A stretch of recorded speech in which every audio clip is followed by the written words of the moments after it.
In the kingdom of Illyrian, Princess Elara was known for her grace, beauty, and intelligence. As the sole heir to the throne, she was beloved by her people, but as her coronation day approached, strange occurrences began to plague the palace.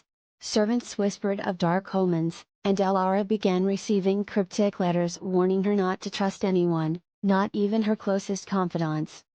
One night, on the eve of her coronation, Elara wakes to find her crown, the ancient symbol of her family's rule, missing from its chamber.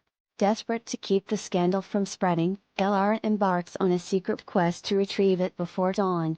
With her loyal bodyguard, Kaden, by her side, they travel deep into the forbidden forest that surrounds the kingdom, following the trail of those who took the crown.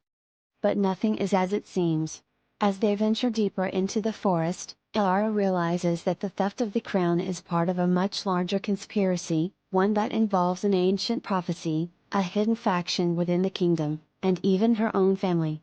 Every step closer to the truth reveals darker secrets, forcing Elara to question everything she thought she knew about her lineage and her destiny. Betrayal lurks around every corner, and Elara must confront not only the enemies of the kingdom but also the possibility that the true threat lies within her own palace. As the night unfolds, Elara must race against time to recover the crown and uncover the traitor before the kingdom falls into chaos and she loses everything, including her life.